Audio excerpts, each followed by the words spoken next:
Good morning, good afternoon, good night. Hello, Are there everyone. any other variations? I guess if you live on the moon, you don't actually have. Oh shit, you're going physics on us. Okay. That tells you I'm not as much as a physicist as you are. I didn't think of that. Okay, guys, so let's get serious here. Today, this is part of a mini series on how to de-indoctrinate yourself. This episode is about punishment, and we're taking the stance that it's evil. It's interesting that this one came up. I didn't initially plan it. I made so many slides for this whole series. I did not intend to talk about punishment. I guess I was just focused on how knowledge is created. Mm-hmm. But punishment is so important. So here's why it came up in my mind in the first place. Two things, really. Somebody asked a really interesting question in the ex-Muslim subreddit. I'm going to go ahead and put it on the screen.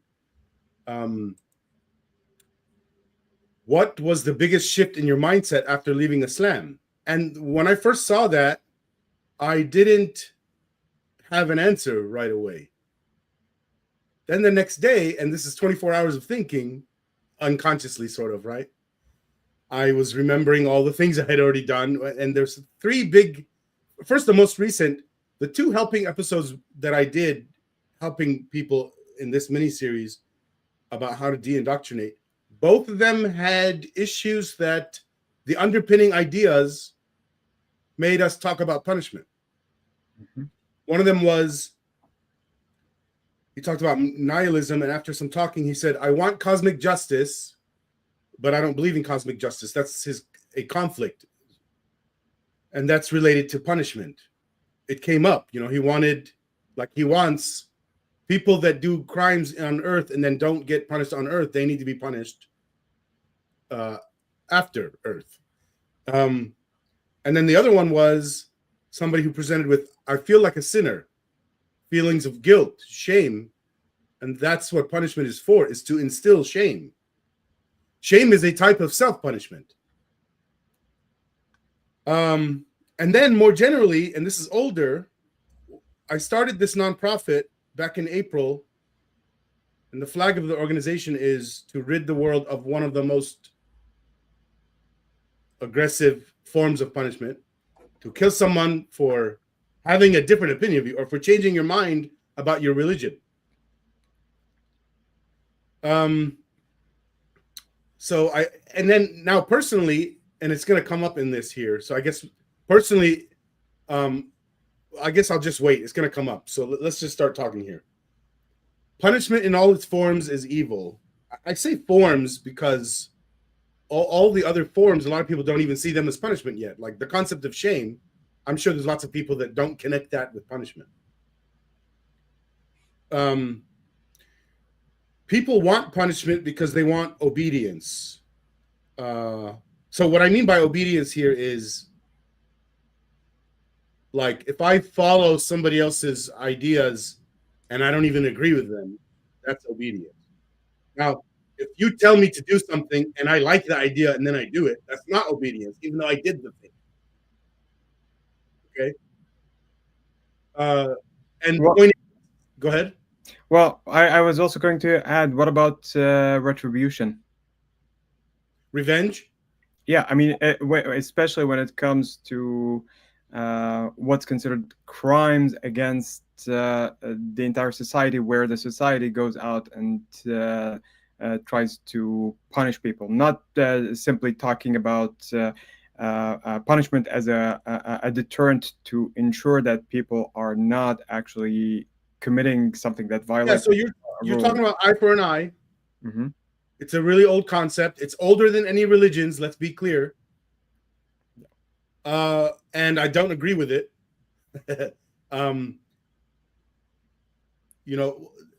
One way I'll talk about it is, a lot of times that you see people doing revenge, they're doing revenge about something in reply to something that they were confused about. Okay? And actually a really weird scenario to understand, and I keep having to bring this one up. Imagine two 4 or 5 year olds, and this is very common in the US. I don't know about the rest of the world. if let's say they're horsing around, they're playing kind of rough, and there's nothing wrong with that, and then one of them accidentally hits the other one, and then the other one is crying now. It's an accident, okay? Now the second person, now they're crying. Let's suppose they saw it as intentional, and if they have the idea of eye for an eye or revenge, retribution, they might go do the same thing back to the first one. But if it was an accident, now what the hell does that mean?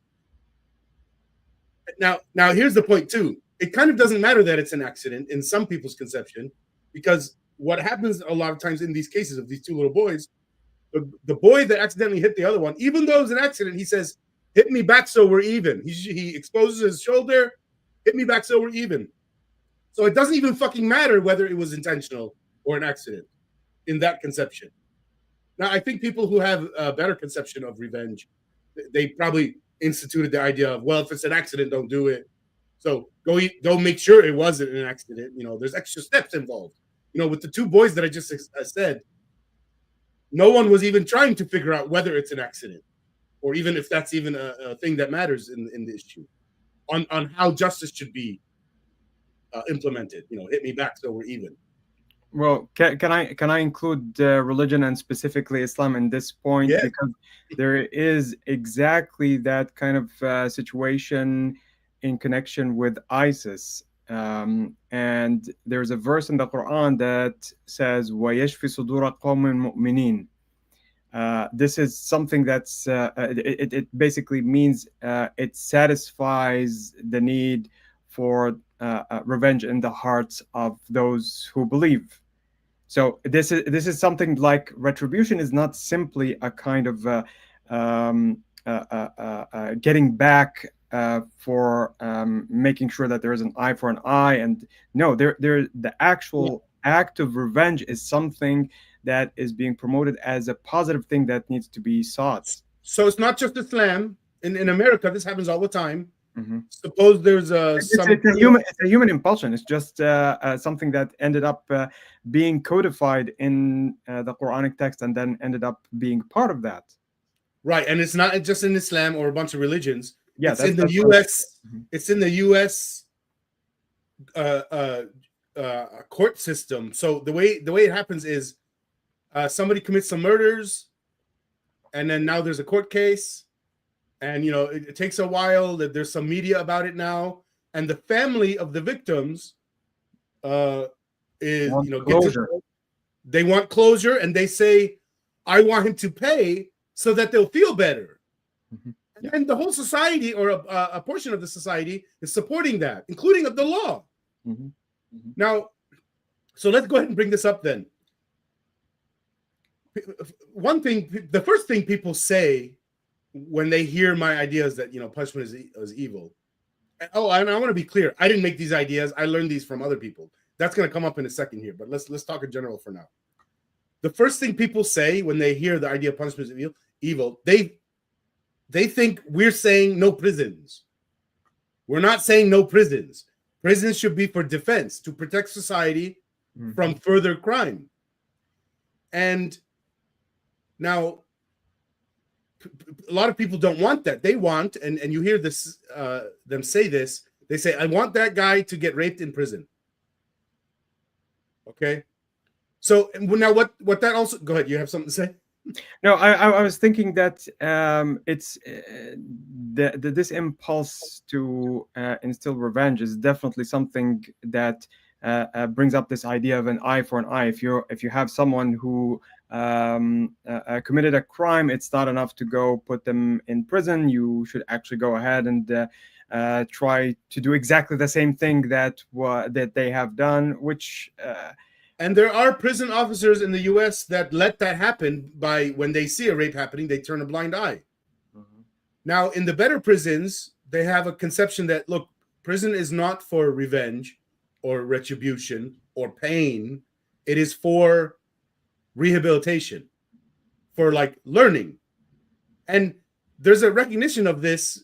If you just watch some movies of prison systems in the US, you'll see movies depicting, even back in the 1950s, I don't know how old, that they have a library in the prison. What the fuck is that for? It's not for retribution, and it's not for entertainment. It's for education, reform. Well, I'm not quite sure that something like a prison is really a place to aim for rehabilitation in general. It might work for some people, but for the most part, we can change it and make it better. Like, for one thing, prisoners should have therapy. Yeah, yes, I agree with that. But saying that it's generally for rehabilitation and that this might be an implicit aim in all prisons, that's probably not true. Even if they declare that this is one of the goals, when you're actually looking at what's happening in the prison, well, you have conflicting aims, of course. First of all, you have conflicting aims in the ideas themselves, which you can see in how the policies are made. So on the books, you have some ideas and policies that are saying, yes, we want retribution, and some of the policies are, we want reform. But a consistent prison would be one where all of its policies are about reform.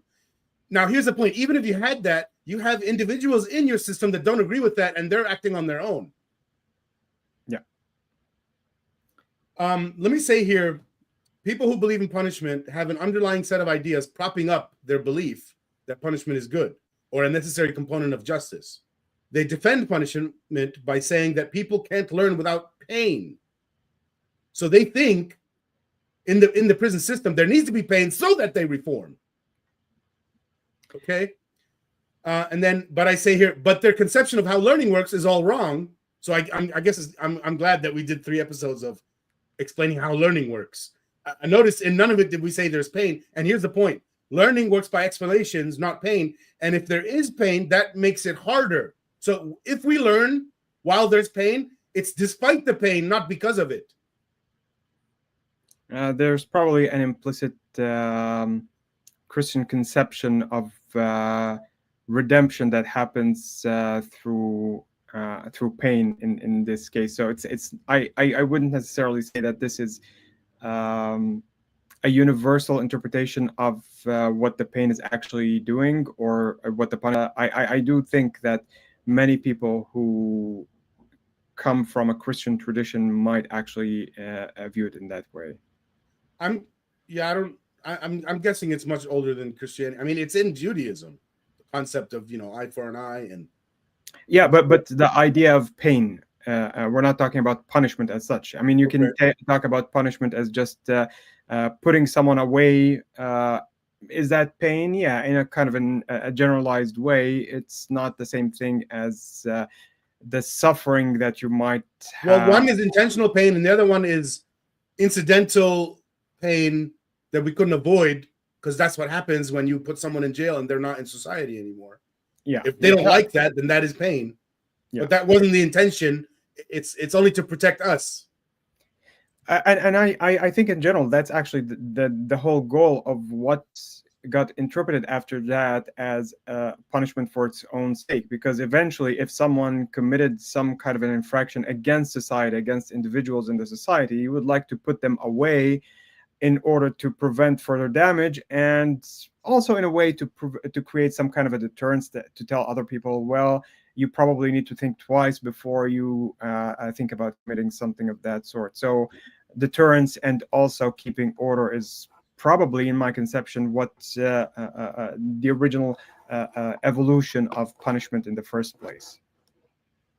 But what it causes is a scenario where, well, here, let me backtrack. Let me try to argue their side a little bit more. The people that like or believe in the concept of we need pain for learning, what they envision is stuff like, when a kid touches the stove when it's hot, and then, ow, that hurt, and then I'm not doing that anymore. So they make this connection. There had to be pain. If he didn't feel pain, he wouldn't not be doing it. He would keep doing it. That's how they're seeing it. Now, what's weird about when they say stuff like that is they don't have a conception of what all the other learning is like. Like when we're learning physics in physics class, there's no pain there. And I'm sure they agree learning is happening there. So the point is pain isn't necessary. It's not a necessary component. Yeah.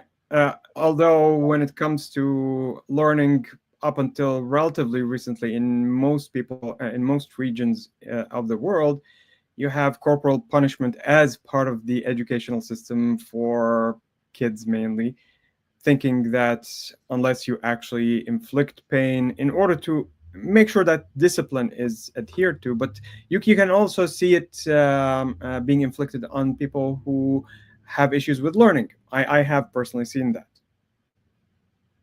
Yeah, you're saying they're having trouble learning, so the teacher thinks, "Let me hit you, and then you'll do better." Yeah, there's some. I mean, it's not out of the question. I'm not saying that this is the rule, but Now, what it is. this goes along with is, I think I said this during this mini series, but if not, I know I said it before.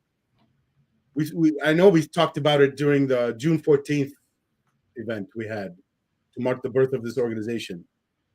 We talked about the scientific age, and we talked about how Socrates brought, or at least before Socrates, I don't know how far before, there was an older style of teaching, which of course still exists today, where the idea is, as the teacher, I'm going to tell you what to think, and then on the test, you have to regurgitate what I say, and I'm going to judge, and the society judges the student by how well you parrot me. Okay? And then the newer way was, you guys could know things I don't know, so it's not automatically I'm right. You guys could be right. And we have to have a dialogue to figure out who's right. And usually we're both wrong. And some third thing that we figure out during the dialogue is the right thing, or the better of the initial two positions. And the point is, in these two opposing systems, the pain one, the idea that learning happens by pain, would go along with that first conception, which is the teacher's infallible, the student should do whatever the teacher says. Like the teacher can't be wrong in this conception. And so you can see here that in this type of situation, there's a kind of a connection between avoidance of pain and performing that particular task that the teacher or whoever is an authority is requiring that, which means that the creative part of the learning process is never actually nurtured. You're actually just focusing on achieving that minimum that's going to have you avoid the pain, rather than giving you an incentive to go so beyond. What they're learning mostly is learning how to avoid pain. They're not really learning the topic. Right. Yeah. They're not developing an interest in the topic, or developing methods of thinking that help with all sorts of other things. Their learning is just basically a byproduct of the process that involves the infliction of pain. It's not the learning itself, but rather the learning becomes a byproduct. So I learned these ideas from a parenting philosophy that I've been following for 14 years. It's called taking children seriously. It doesn't mean taking them away in a serious way. It means to treat them seriously. So this was founded in the mid-1990s by Sarah Fitzclaridge. She had a considerable amount of help from David Deutsch. You can find her on Twitter, and there's a website, takingchildrenseriously.com. Another way, the way she says this, and this is, I think, a lot better way to say it, is the conception is we should be treating children as full human beings who deserve respect as much as adults do. And if anything, they, in a sense, deserve more respect than the adults do. If there's going to be like a difference, it should be the kids need stuff more than we do. Okay. So I went and found this philosophy right after I left Islam, because I was in search of philosophy. First, I found The Beginning of Infinity, David Deutsch, the book. And because he was involved in TCS, that's how I got into that. And so I've been doing this with my kids. And one of my kids told me that this was the best thing for our relationship. It helped our relationship function really well. And she gave like some proof, which I already knew was going to happen in theory before it happened. But she went ahead and told me, which was she's compared and contrasted our relationship to the relationship she sees between her friends and their parents. And what she sees in their relationships is the kids are lying to the parents, and she says she doesn't lie to me. Now, to be clear, I'm sure she lies to me, but not in a special way to one's parent. It's just the standard lying you do for everyone else, you know?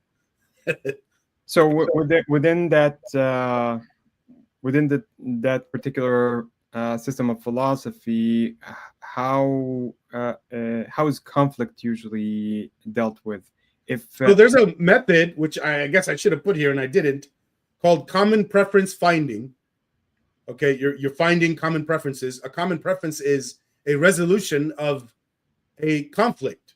Now, a conflict is two conflicting ideas. Like let's say you and I are deciding, hey, we should do a live stream, like this one, and I have an initial idea, and let's say you have another initial idea that's different, opposing. That's a conflict, and the idea is we would discuss, and by the end of the discussion, and of course it doesn't have to be one session, and it could go years, or it could go lifetimes beyond one person. The concept is, by the end of the discussion, we've reached a resolution. We've changed our initial positions. Generally, it's a different one than before, you know, because my new conception now factors in what you said, which I didn't know about in my initial position, and your ideas factored in what I said, which didn't exist in your initial position. So our final position is one that factors in both, and we agreed to it. I mean, that's what you and I are doing all the time. You know, we don't start with no conflicts. You know, all of physics is that way. Everything is a damn conflict. Yeah, that's how we find anything.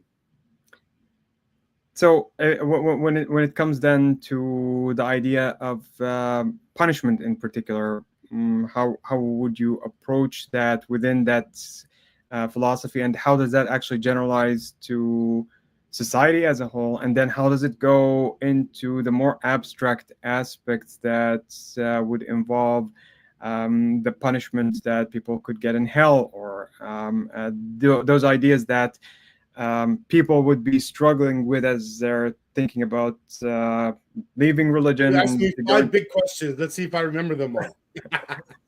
Well, they're like nested dolls. Yeah, they are. So you asked me how I deal with it at home. So, well, I don't punish them. And look, being mean and making an angry face, that's a type of punishment. If I'm going to try to, and let's get more general now.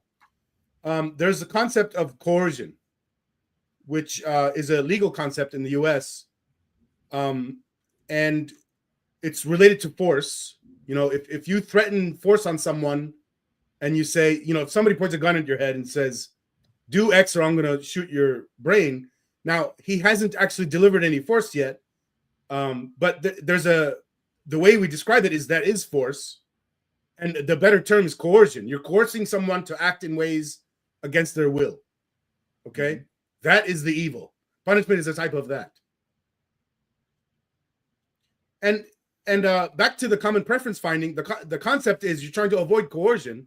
And doing the process, you have to avoid the coercion too. It can't just be like you're imagining, well, by the end, there's going to be no coercion. Therefore, anything that happened in between is okay. You know, that concept of, we've talked about it a few times. A means to an end. If the end goal is non-coercive solution, you can't use this logic of anything that led to that is also okay. Yeah. You know, and that means things like, you know, if me as the parent wants to resolve a conflict with my kid and they don't want to talk to me right now, I can't force them. I shouldn't force them. First of all, it's going to ruin it. You know, this concept is basic in therapy. Imagine there was a parent that says to their kid, hey, I think you need therapy, and I'm going to force you to go to therapy. If that parent talked to the therapist would say, fuck no, don't do that. That's going to ruin everything. That goes against all the principles. It has to be willingly, consensual. So the dynamic that you have between a parent and a child is not the same as in those other situations. So let me do an example everyone brings up. Okay. 2-year-old kid, you're in the yard, and the kid is going after a ball that just started going into the street, and they're going to the street and a car's about to hit them. And I, as the parent, go and grab the child and save them from dying. And people like to say, well, that's force, therefore you're for force. And I say, no, it's not force, because they wanted me to save them. That kid will thank me afterwards. Okay? And you had to act fast. Now, here's the thing. In an extreme case, a baby was just born. You know, this actually has happened plenty of times. There were cases where a baby was fed some formula, they spit it out, but then the parent forced the formula back in, and then the baby died.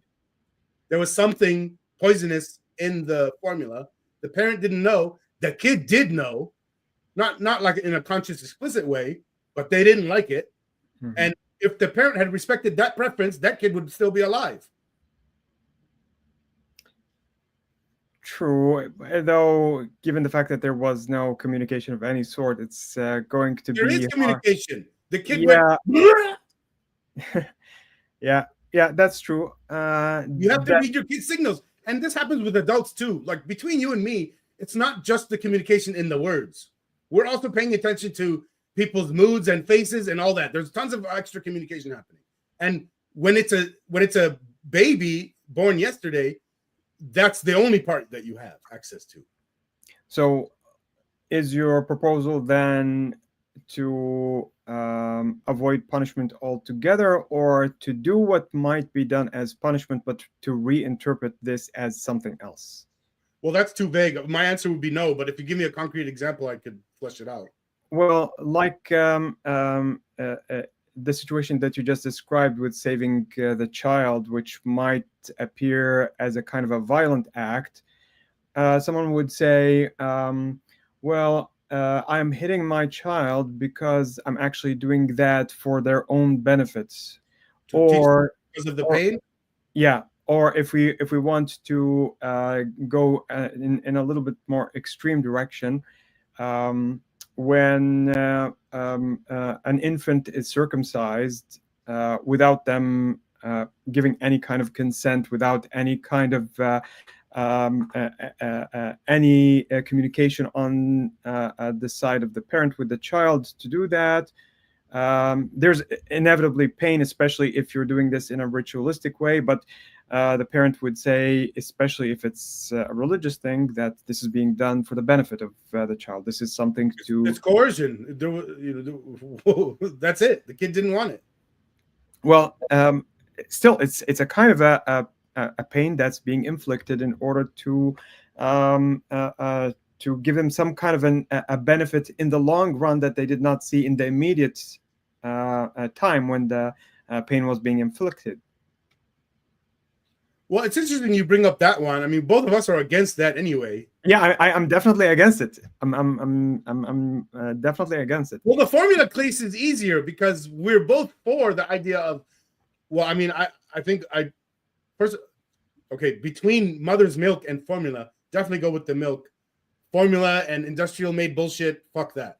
Maybe 1,000 years from now, but not today. But if you don't have mother's milk, then definitely formula, since that's the only alternative in that scenario. And we both agreeing with that concept, right? And then the idea is, do you force it on the kid? And I'm saying no, because I give an example where the kid does know. The kid does know that there's something wrong with it.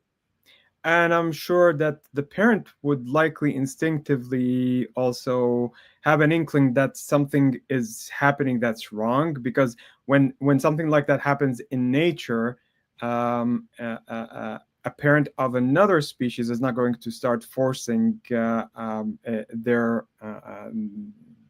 infants or offspring to do something that they don't want. But at the same time, we also need to look at the parent, because the parent is probably going to have their own issues going on. And so suppose that the child is crying, the parent has some external stressor.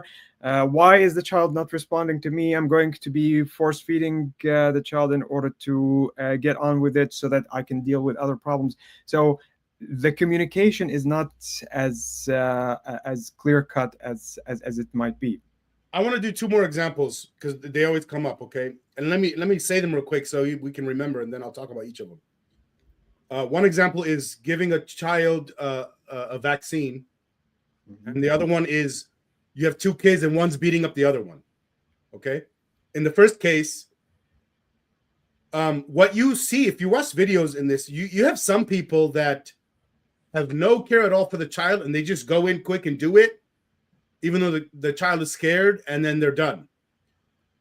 But then you have some people who are trying to get the kid to be okay with it, put them in a good mood first, maybe put some local anesthetic, and then you sometimes have scenarios where the kid wasn't against it. They weren't crying.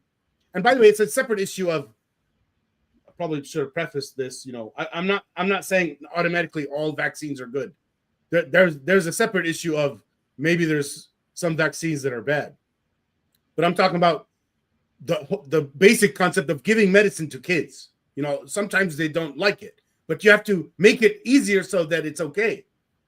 Right. It's deconflating pain from punishment. Not every pain is necessarily a form of punishment, but many punishments are going to involve some form of pain, whether it's physical or mental or something of the sort. So here's the other one now.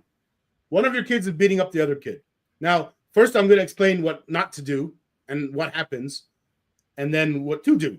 So you remove you can't just go and say, hey, first kids, don't do that, and then never do anything. You say stop, yes, but then you have to escalate more if they didn't stop. You physically remove them. Now, is that coercive? Yes, but it was already a coercive situation, and you're trying to make it not coercive. So similarly, if one country invaded another country with war, a defensive war to stop them is what's going to bring peace back. Now, I know India did something different, a peaceful means of getting rid of the British. And that's amazing. But that's not always possible.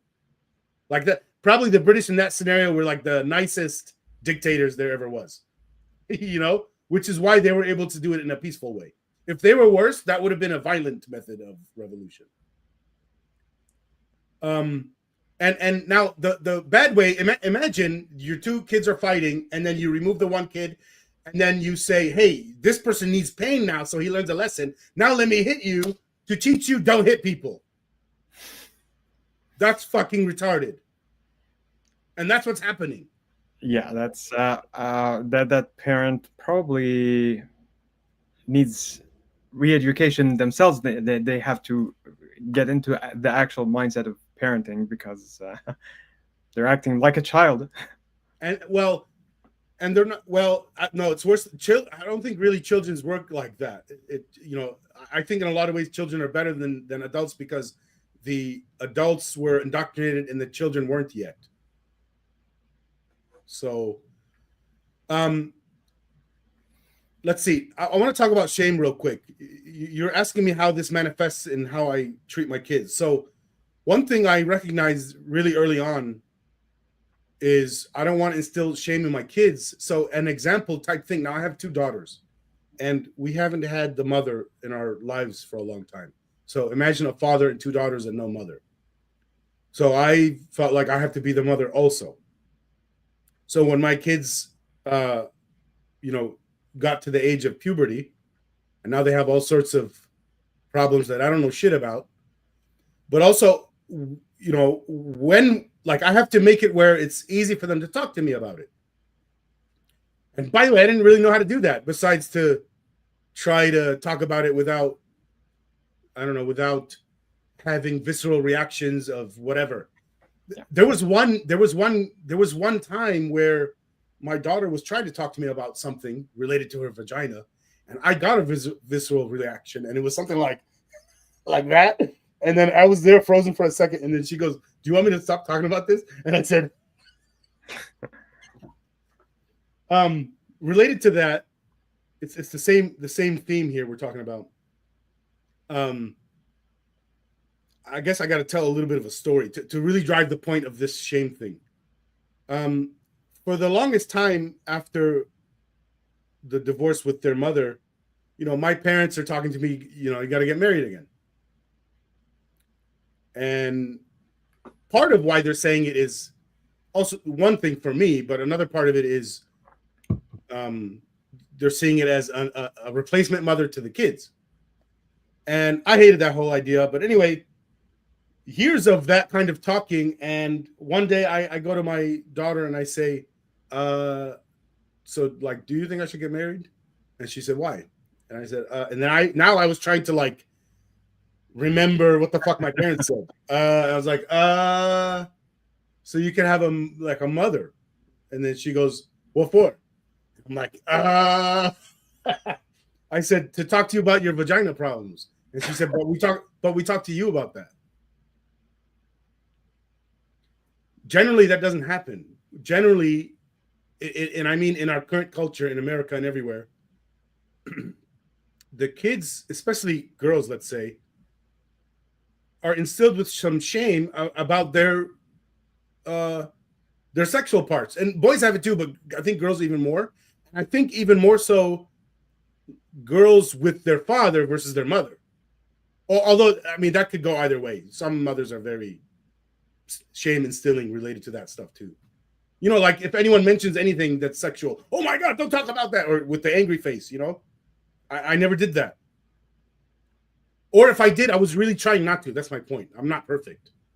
And, I'm coming from the old, I was indoctrinated for, 30 some years before I had the kids. So, I want to say here, by the way, I don't think we finished. Oh, we didn't really. Okay, here's where we can connect to the broader stuff. Well, maybe we can back up a little bit, because you mentioned the context of shame in a very specific way. That's not a very broad thing that can connect to shame in some way that's more abstract, that says that there is a kind of a connection between the idea of punishment and shame in a way that might be clear for people who are listening. Connected better. So, I mean, shame, we've talked about this before in some of the earlier episodes, but shame is, and the way you described it is, it's the collective trying to get you to like adopt certain ideas, but it's really not the ideas, it's the feelings. Hey, we see this as bad, and so you should feel bad for the idea of even trying to go against it. Like a way to ensure that your sense of belonging to the community is emphasized, is ensured by having a way to punish people psychologically if they try to. And then it becomes self-imposed because you internalize it. Yeah. And I think people recognize this. As adults, young adults, you have these sayings in your head that come about, and they are what your parents said. Yeah. Even if they're dead, they're talking to you. Yes. And that's part of what this program is about, is to de-indoctrinate from that stuff. And I've said it already and multiple times, but this is deeper than religion. The ideas people have about punishment is deeper than religion. Even when they get rid of their religion, they didn't get rid of these ideas about punishment, which is why they still fear hell. Yeah, and it's why they still feel like a sinner, and it's why they still want cosmic justice. Yeah, and so it's actually worth emphasizing that religion never actually invented any of this stuff, including the claims that you get so many people saying religion was the only system that invented ethics, and those are the ethics that still prevail in our society, and so on. Punishment wasn't invented by religion. Religion is just a system that ended up regulating some of these things and using it for other purposes that have nothing to do with the general human needs and phenomena that are associated with them. So this is probably a good segue now. So you asked also, how does this connect with the broader theme of everything related to religion? And so this is part of a nonprofit to rid the world of apostasy laws. Apostasy laws are a punishment, one of the worst forms of a punishment. So we started this nonprofit, Uniting the Cults, whose purpose is, well, I guess what I just said. And the vision is a world where people recognize love as the goal and rationality as the method to achieve it. Now, punishment is against love, and it's also against rationality. It breaks what we know about learning. It does not follow the concepts of learning. It debilitates learning, and it is hateful. It is against love. So what does that mean in the broader society when it comes to trying to replace something like punishments, if that's actually something that's possible in the current society? What sort of it's conflict resolution. I mean, that's what punishments were for, is how to deal with conflicts, disagreements more generally, how to deal with a disagreement between two human beings. And in the concept of punishment, one side is saying, well, I'm infallible, I know more than you, it's going to go my way, and I'm going to deliver a punishment, so you go my way. And if the other guy says the same thing, which that happens between countries, okay? They're doing that now. I think that's what's happening between Israel and Palestine. Not all factions. I think there's people on both sides that understand love and they don't want revenge. Yeah, yeah, absolutely. Yeah,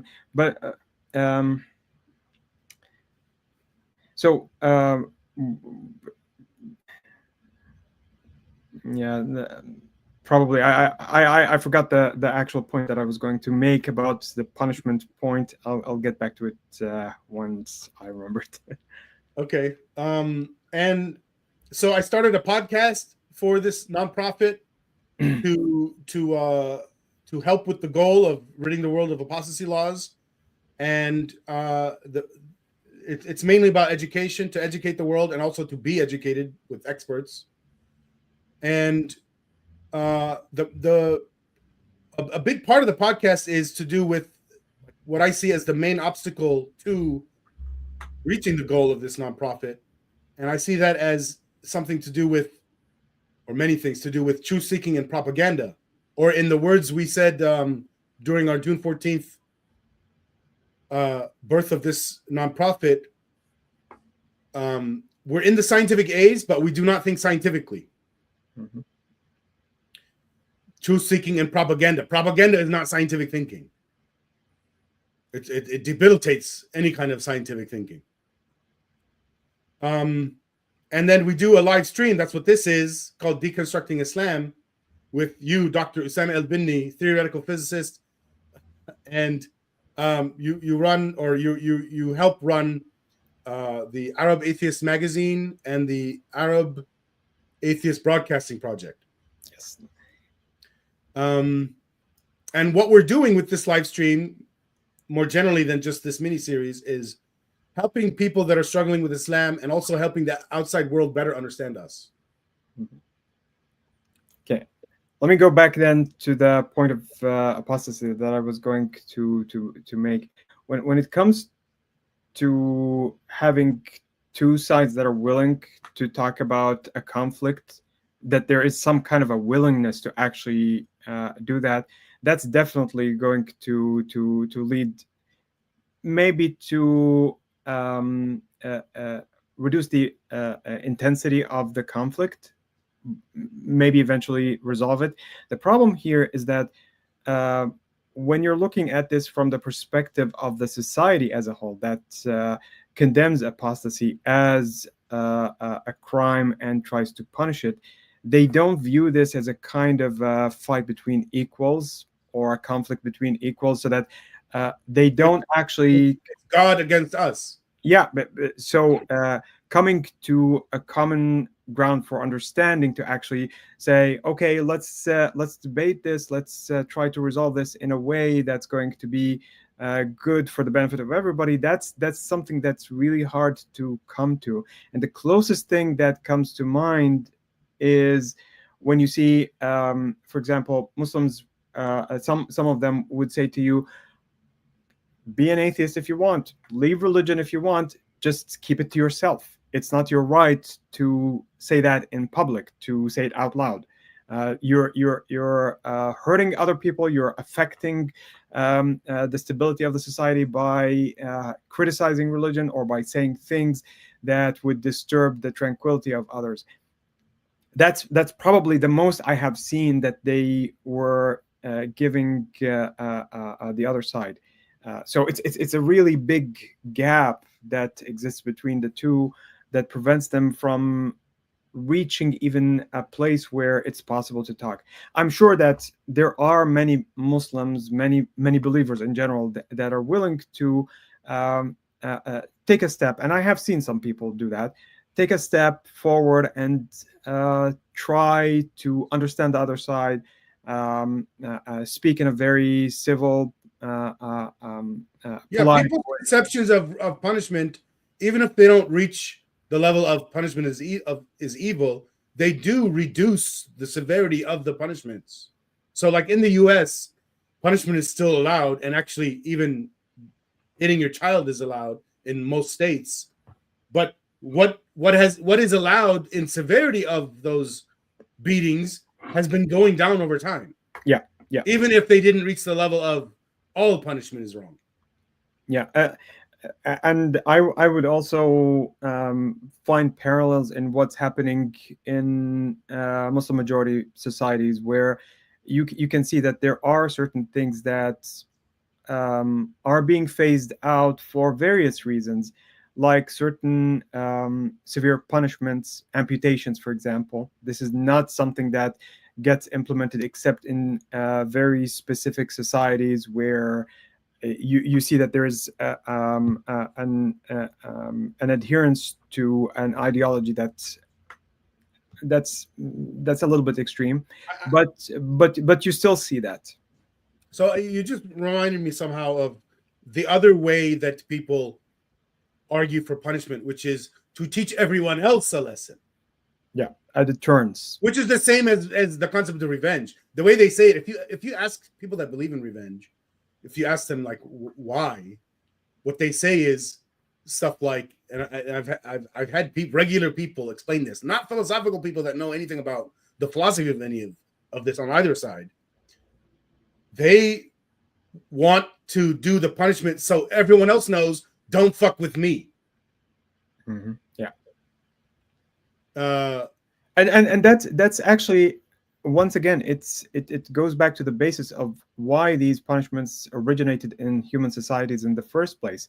Because if there's someone who committed some kind of an infraction, you want to make sure that the standard for the entire society deals with these cases before this becomes I wouldn't say a norm, because I'm sure that in a stable society you don't see everyone just thinking about stealing, but you would see it as something that becomes more prevalent in case you don't have but again, theft, you should go to jail. That's my position. And by the way, we have this problem in the US. There's many big cities in the US, they call them soft on crime, where it's only a misdemeanor, where you only get fined for theft and you don't go to jail, and theft is run away. Like, not only is it happening a lot, the people that are stealing, because they have so many chances to do it, are getting better at it. They're getting really well trained, where if they went to jail instead, they're just in jail not learning how to steal more. Possibly. I'm not sure if jail would actually resolve the issue, but it's probably going to be something much more complicated than just using jail as a kind of. That's why I say things like there needs to be therapy, like there needs to be a psychological understanding of the whole prison concept. There should be therapists. Yeah, but going back to the idea of punishment and how it fits into the religious conception of someone who is trying to leave the religion. Most religions have some form of a punishment of some sort, whether it's going to be psychological or even physical, like in the case of apostasy laws. But the idea of punishment is definitely something that figures a lot in the mindset of someone who's leaving a religion. I for one, I had a very hard time for many years getting rid of the idea of hell, having it completely disappear from my mind. Even though I had, from a rational point of view, reached a place where I'm comfortable that what I believe, what I have found so far in terms of my positions relative to religion, they're stable. And yet you have this psychological fear that's not easy to get rid of, because this is something that I have been indoctrinated in growing up for many years, seeing it in so many different contexts. Everybody thinks that yes, if you do that, you're going to go to hell. If you don't do that, you're also going to go to hell. So you have to be behaving in a very specific way. And so doing something that might be different is definitely going to be acting on you psychologically, internally, without even needing that external Yeah, it's motivation. very hard to shed shame from you when it was already indoctrinated in you for years. Yeah, It's no different than if you were building a habit for 10 years, you can't switch that habit to a better one in 5 minutes. Yeah. And the way I've heard it from a therapist, if you were in a shitty marriage for 20 years, and I mean shitty like where one person was very abusive to the other one, it might you need about half that time to shed it from you, and that's if you were doing well in therapy the whole time. Yeah, it's I don't know if I agree with those numbers necessarily. Maybe that's like an average, but it's a good way to conceive of it. Right. And so in general, the process of recovery from religion is like recovery from a kind of a bad abusive relationship with your husband. Yes. Yeah, it's something that does leave very deep scars that are not going and to maybe deeper than any issue with, because the fear of hell thing and the whole religion, that's something you got really early on in your life. When you have an abusive relationship with your spouse, that started in your adulthood. It's not as indoctrinated into you as much. Okay, I had some discussions with people. What is this again? Oh, so damn it, wrong slide. I almost had it perfect. I made that mistake. So somebody replied to me on Reddit on this post. You just don't get it, do you? Your purpose and my purpose and everybody's purpose is to submit to Allah and worship Him alone. Keep your disgraceful comments to yourself instead of trying to lead others astray. Love is beautiful. This life has more enjoyments, but they're temporary enjoyments. The happy moments you have are from Allah. All praises belong to Allah. I suggest you ask Allah to guide you and stop spreading what you have no knowledge of. Now, I want to say the way I interpreted this was, if you look at the first sentence, I see that already is trolling. It's not a real question. It's a dumbass question. It's already trolling. So I replied in an anti-trolling way. And I used his last sentence and just repeated it back to him. Please stop talking about what you have no knowledge of. And here's the thing. He didn't say anything specific about anything I said. Yeah. So he literally didn't say anything about, how do I say this? He didn't speak about my knowledge that I just delivered to him. Now, I see this actually as a phenomenon. This is not something that's specific to this person or many of the other examples. You would be talking about some specific thing about a very lengthy argument, and then they would come and say, okay, then tell me who created you, something like that. Totally off topic. Yeah. This person didn't say anything. Like, it's just another, it's like he's having a conversation with someone else, but put the comment here on me. And he could have said this. He could have copied. This is so generic and dumb. He could have copy pasted it into his notes and just pasted everywhere on the internet and replied to anyone. And there's a reason in their conception why this is something that they do very often, and that's because they view the entirety of their worldview as a monolith, as something that is fully true as a whole. This means whatever it is that you're saying, I have one truth that I'm going to be saying to you, and that's supposed to just completely refute. I'm right, you're wrong. That's all he's Yeah. saying. I'm right, you're wrong. I'm right, you're wrong. La la la la la la la. He continued, "You're the one with no knowledge, trying to misguide people from the truth. You will inevitably regret it." This is again, I'm right, you're wrong. La la la la. So I said, "You're the one with no knowledge." I'm using his same wording. "Trying to misguide people from the truth. You may or may not regret it." I changed it. You may or may not regret it. You could die tomorrow and there's no regret. "It depends on whether you break free from the indoctrination you received as a child." He keeps going. "My Lord has guided me. It's absolutely no indoctrination whatsoever. Maybe ask him and he might guide you." And then he asked me a question. And by the way, this is part of my plan when I do this anti-trolling. I'm trying to get them to my side and to try to learn from me, to turn good. And he says, "Also, what do you think happens when you die?" So I asked him a question related to, he said he wasn't indoctrinated. So I asked, "Well, were you a convert?" Mm-hmm. And I also addressed his question. I said, "When we die, our loved ones miss us." Yeah. He says, "No, he wasn't a convert," which means he was, like born. He's just confirming that he was actually indoctrinated. Yeah.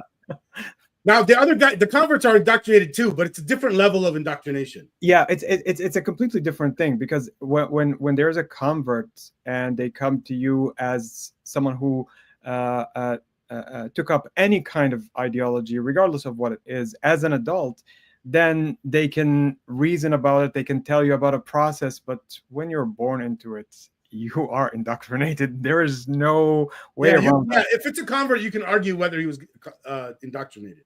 Yeah.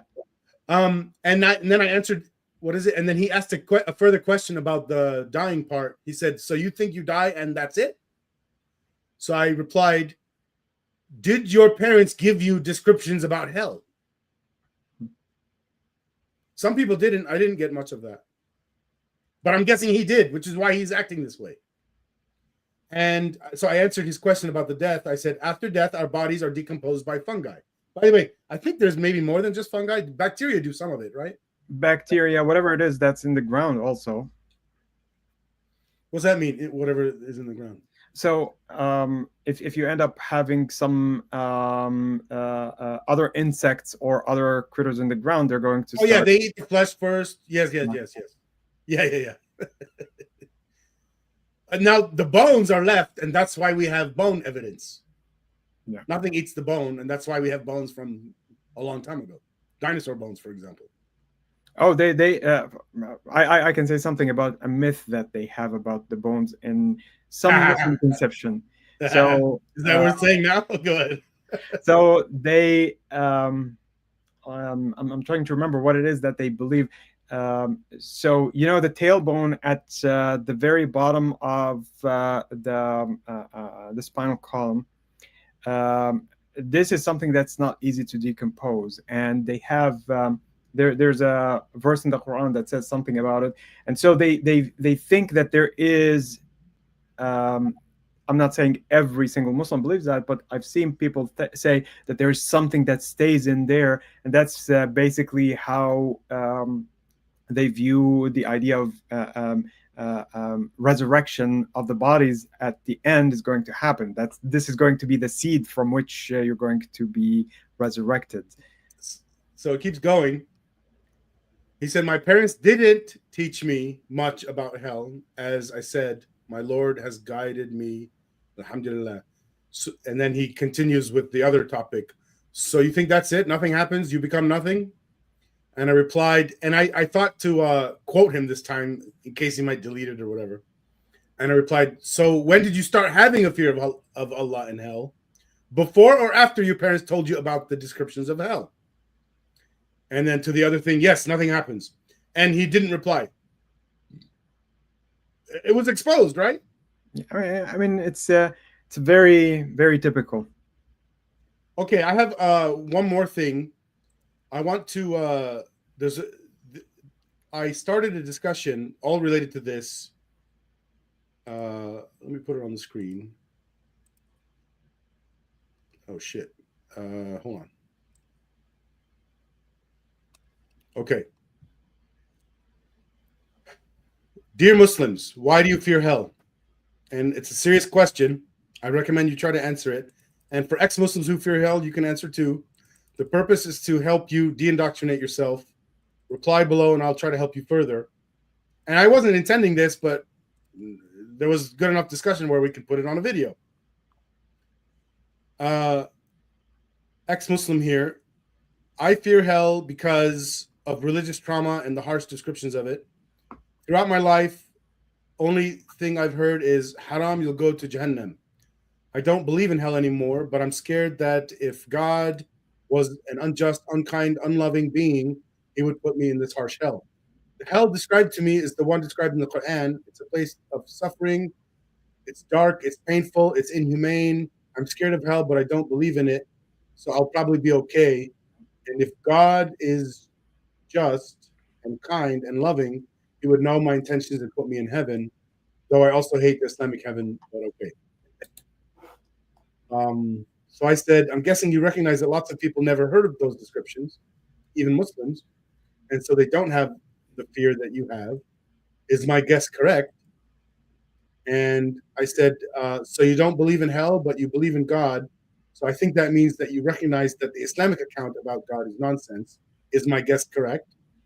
And then I said, I could ask a lot more, but I think it's best to establish the answers to these questions before continuing. I mean, I could write a book to each one of these people, but they wouldn't read it and they would get confused about most of it. So here's what he replied.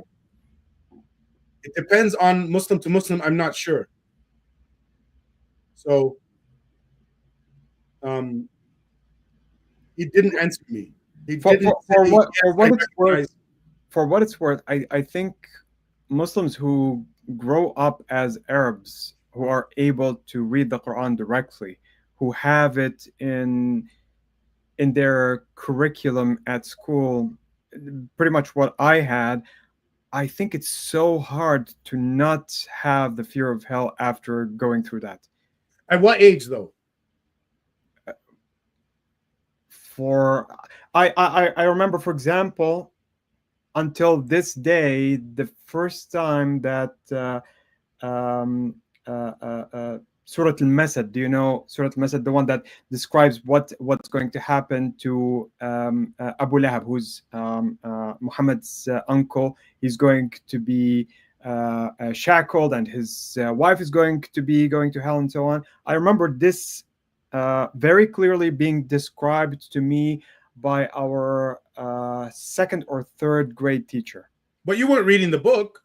I wasn't reading the book. I didn't even understand the words. Well, that's what I mean. So, I mean, why would the fact that you spoke Arabic matter? Because eventually, once you have this at such an early age, second or third grade is not going to be enough to actually understand what's going on, but you already have the story because she explained the story. But that could have happened in any language. Yeah, but then you go to the next grade and you start actually dealing with the text itself, and the text accompanies you throughout. You go to the Friday sermon, you open the TV right before everything starts, and they have recitation. So I wonder, though, if somebody didn't get any of these descriptions from their parents or teachers or whoever, let's say they live in the US, and then let's say at 15 years old, and they know Arabic. 15 years old is when they first really started reading descriptions. I doubt so much if they actually have some kind of an exposure and have learned Arabic, not just spoken Arabic, but actually written Arabic. It's so hard not to be exposed to this in one form or another. I mean, I really wasn't exposed to it, but of course, by the way, even people who read Arabic pretty well, fluent, that doesn't help them with the Quran very much, right? No, it doesn't. It does not at all. I mean, you can think of it as taking a Shakespeare play and I can't understand Shakespeare. Can you? No, but what I wanted to say, trying to learn English from a Shakespeare play and going out to the grocery store to get something. It's something like that. The spoken Arabic is a completely different beast. So he didn't really answer me. I was asking if he realized that there are Muslims that don't fear hell, and he didn't really say. And to the other issue, he said he didn't answer again. I'm agnostic theist, but I'm not sure if God exists or not, and I believe that we can't prove his existence, neither his non-existence. But yes, the descriptions of the Islamic God is not only nonsense but evil. He's sidestepping my question. I said, or you know, I might be getting confused because the discussion went further. I said, so I was one such Muslim. I didn't get all those descriptions of hell. I didn't fear hell. And I said, if you learned my mindset, and not, I don't mean necessarily the one I have today, but the one I had back then when I was a Muslim, you wouldn't fear hell.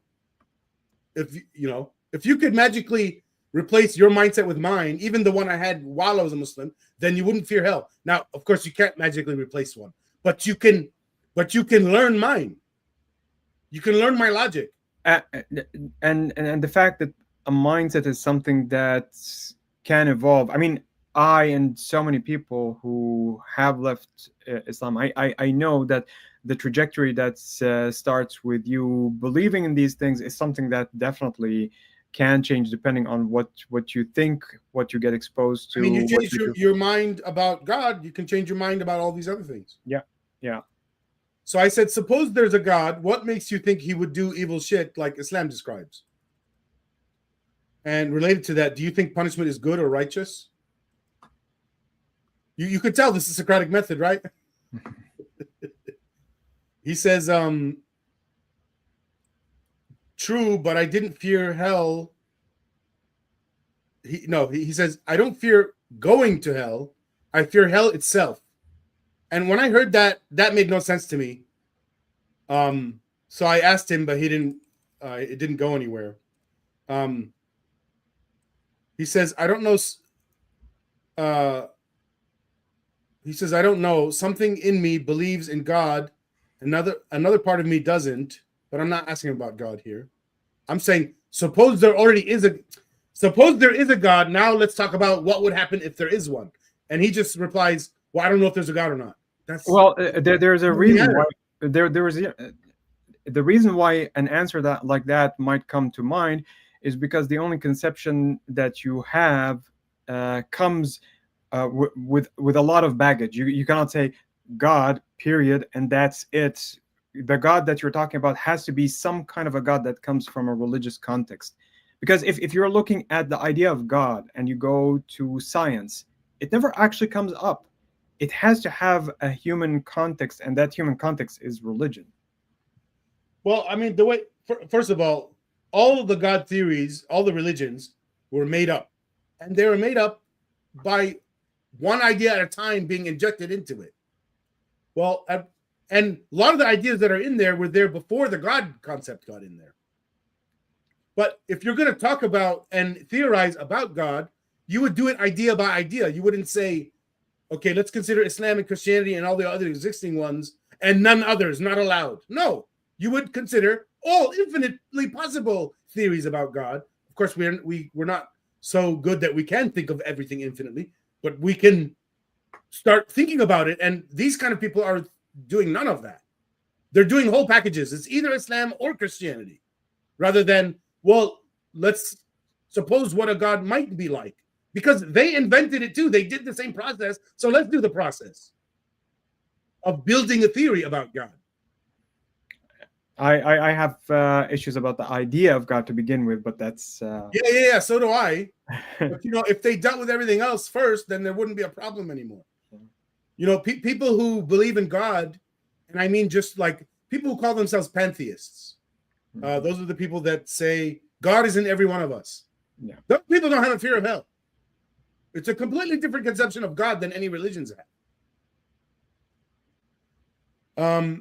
Now, when I asked him, do you think punishment is good or righteous? He says, depends on what would define good and righteous. that sidesteps the question again. So then I ask him more directly about this one. Do you do punishment? If you do, then that means you're answering yes to this question. Do you think punishment is good or righteous? Right? Mm-hmm. I said, I don't see the difference between fearing hell and fearing going to hell. Can you explain the difference? And I said, I don't think you understood me. Let me try again. Suppose there is a God. What do you think God would, or why do you think God would be evil? Now, I don't think he actually thinks of it this way, but this is helping him separate the God belief, or like the conception that a being created the universe, from all the other stuff that religions attach to it. And he replies, obviously fearing going to hell is fearing, you know what? I don't think I saw this yet. Oh, I did. I replied. Obviously fearing going to hell is fearing you did something so wrong that God will be so angry at you to the point where he wants to torture you. Fearing hell itself is fearing hell because of descriptions of what, because of what you've been taught hell is made for. That still doesn't make sense to me. That's So I said, can you help me understand? Go ahead. No, it might be something that the poster understands, but for their own personal in internal composition. But it's well, there might be something he understands, but he hasn't said it yet. So I'm trying to expose it. I said, can you help me understand what you mean by fear of hell? What are you worried about exactly? That other people are going to go there, or what? Like, what's the worry? Is it you're worried you're going to go there? You're worried other people are going to go there? What is it? Going back to this other part, he says, I didn't answer your question for a reason. Instead, I told you my beliefs so you would understand that answering this question is hard for me since I'm still trying to answer questions like this for myself. Well, this is going to block him then. This is blocking him from even considering the question because he won't even tell me what the conflict is. And I replied to that, I see, but it's better to be direct. You could have said what you said here the first time around, or just say, I don't know. Because, of course, I'm going to keep asking. If you give me a non-answer, if you, what he was doing was trying to push me away without being clear that he's pushing me away. Yeah. Now that actually makes a lot more sense, that there's something that's intentionally being hidden. So I asked, do you do punishment? He says, yes. If someone did something so bad or so inhumane, then yes, I do punishments. Or at least I wish upon them a punishment. But it would have to be something we can all agree on is bad. Killing a person because of blasphemy isn't moral. Killing a rapist is. That is my opinion. So I say, if you recognize that punishment is evil, which it is, then that would help you get rid of the idea of hell. It seems you like hell because you think punishment is good. And so if there really was a God, you think he would punish people because you think punishment is good. Now, of course, the severity of the punishment is a different issue, and which things should be punished, also he disagrees with. Yeah? But he's for punishment. For whatever he thinks should be punished for. The idea of a punishment within a human society, and then the punishment that is supposed to come after death, to have that kind of divine absolute justice that they seek. It's not exactly the same thing. I mean, once you establish that there is no such thing as an afterlife, and there is no such thing as whatever justice form that you think is going to happen afterwards, then you're going to focus on this life and what humans need to be doing amongst each other. Because that's where everything matters. So that brings up what came up in the episode where I helped someone with the conflict. I want cosmic justice, but I don't believe in it anymore. Look, justice is good. Punishment is not good. We need justice. And the people who, like you just said, the people that focus on cosmic justice, they don't do anything for earth justice. Justice means things like jail and restitution. Like if somebody did something, some kind of crime that destroyed my car, they have to pay me for the car. Can't describe it, but even after 9 years, the fear comes and goes. So I said, I think you can describe it. For one thing, you could say what things happen right before the fear comes. Like, what are the triggers? And you could say what thoughts are occurring during the fear. What, you know, and by saying these things, it would expose why you fear hell. Now, maybe you won't figure it out, but somebody else helping you could, like a therapist or me who knows these things. Never felt fear because the idea in itself seems dumb. Burning for eternity? Come on. Too simple. The scariest thing a man living in a desert could think of, basically. This seems like somebody who, you know, lived in the West to Muslim parents and never got it, just like me. But it's also the same kind of sentiment that I see in many people who have that were able to get over this fear of hell. Basically, that reflects some of what I have right now. It's just a very human conception of what you would expect punishment to be if you have something that someone comes up with. That's the hell. Mine was simpler. I just thought I'm going to heaven. I never thought about heaven, actually. it was mainly hell.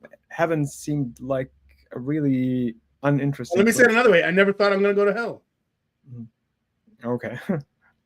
because I thought of the basics. I'm not murdering anyone. I'm not raping anyone. I'm not stealing from anyone. I have good manners, although my parents disagree. And then I help people. For a Muslim, that's not enough. Yeah, and that's where the irrationality comes in. And you know, somebody described it like this to me after I said all this. They said, "Yeah, I wish I saw when I was a Muslim. I wish I saw Allah in that rational way you're seeing him. I was treating God as if he's rational." That actually also is for me how this whole thing started. If I assume that God is rational, just then you have certain implications, and from those implications you end up with contradictions. So somebody says, why fear hell? It's hot, it burns, it hurts eternally. I can't even touch fire, let alone burn forever in it. So I said, when I was a Muslim, I also believed that, but I didn't fear hell. So there's something else going on. I thought I would go to heaven, not hell. So I wasn't afraid of hell. I saw it as very easy to avoid hell. This is the part I just said. Don't murder, steal, have good manners, help people, easy formula. So I asked, do you fear that you would go to hell? He said, not that easy, but okay. Well, I never said it's easy. I hate when people reply like that. Like somebody will say something, how do you do X? And I'll give them some advice. And they say, well, that's not easy. Well, did I say it was easy? And by the way, all good shit is difficult to do. The easy shit is the stuff not worth doing. He said, when you start to think about it with yourself heavily, it sets in, and the small things that add up. Always good to be confident, though. I said, I never feared hell. I think it's because I learned critical thinking before anyone told me about hell. Also, we all get different flavors of Islam. The flavor I got from my parents was very benign. They were very liberal, relatively. Compared to the more extreme versions I've seen from other families. My parents didn't tell me about hell, and when they disciplined me, even though I don't agree with their conception of discipline, they didn't threaten me with hell. You know, don't do that bad thing or you're going to go to hell. That last part wasn't there. It was just, you're going to get a timeout. And you know what our timeouts were? Yeah, let's say with me and my brother, we're only a year and 4 months apart, and, you know, we're roughhousing, right? And at one point, one of us cries or whatever, somebody accidentally hits somebody, or we're loud or whatever. And let's say my mom's, I don't know, doing something, cooking, whatever. She says, all right, there's the timeout now. Go to the corners of the room. And we do that. And then within like a couple of minutes, we're back in the center with each other playing. She did do a punishment, but it's such a, like, on the scale of punishments, she's way softer than previous culture, and she comes from a family. Her father was very physically abusive. Very physically abusive. I don't want to say the details. I only learned about hell from reading about it myself long after I learned how to critically think. So by the time I learned about hell, I already had a basic understanding that Islam is about teaching how to live morally and it was easy to follow the formula and be guaranteed heaven. Now, from what I understand, this is incorrect. You explained to me, and I've heard it from others, that aside from the formula, and there is no formula because he can put you in hell on a whim, disregarding his supposed formula. It's not until after I left Islam that I found out that it says Allah can put you in hell on a whim. Oh, there, all that again. So he said, my parents never mentioned it either. It's not a regular topic. Even when they are mad about religious stuff, they don't mention it.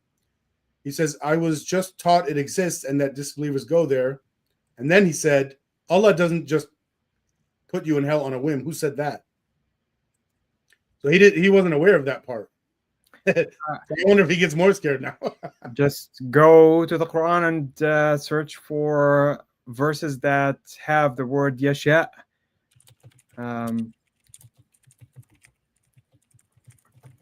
Wills, or you'll find that it's Ashya, yasha, wills, like that. Yeah, and you'll find several places that show you, because eventually, if you're believing that Allah is the ultimate authority in the universe, and you believe that He has the will to do whatever He wants, that means that these laws are basically not going to be implemented on Him if He doesn't want to be restricted by them, because otherwise there's going to be some kind of an authority that's above Him. So then I asked him, do you fear hell, or rather, did you fear hell? And they didn't reply. So this is done. This was all of it. Let's see. There's somebody in the chat, Mulhid al-Islam, he's with us all the time. He just said, please check the news. I don't even know what it's about. There's no news. I don't know. He just said this. God is a dangerous delusion that is self-inflicted injury to humankind. He's asking our opinion on that. All forms, like if you were a pantheist, and by the way, I'm not even sure it makes sense to have that as to say that God is in every one of us. Is that even within the same category of beliefs that of the kind a being created the universe and He's in every one of us? Well, the example that comes to mind is Spinoza, who believes that, presented a kind of belief through a system of philosophy that essentially presented God not as separate from the universe, that is basically part of everything. And that's not like that wouldn't cause delusions, right? That kind of thing. I mean, that's the type of God that Einstein keeps talking about, because he talks about. It seems like as a defense or an anti-indoctrination against an indoctrination, to say God is in every one of us is a way to combat the concept of God is this thing that is oppressing us from outside. I don't know.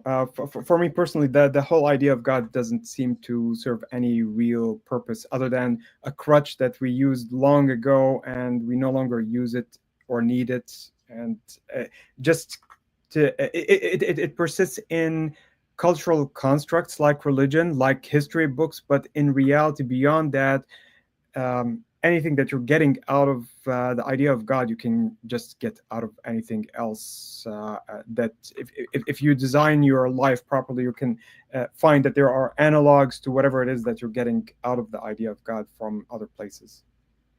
Well, I think we're done with the main topic, and I guess we can do these things. Like, subscribe, and share, please, so other people can see this. You can suggest topics or call in.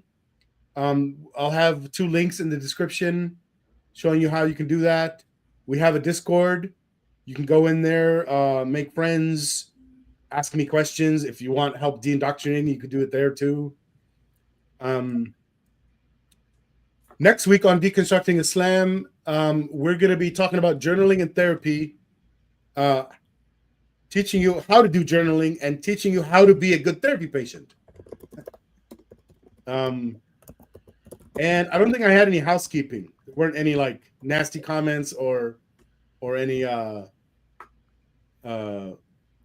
praise. Okay. Okay, well, I guess that's all, everyone. We'll see you next time. And Usama, stay on for a couple seconds. Sure.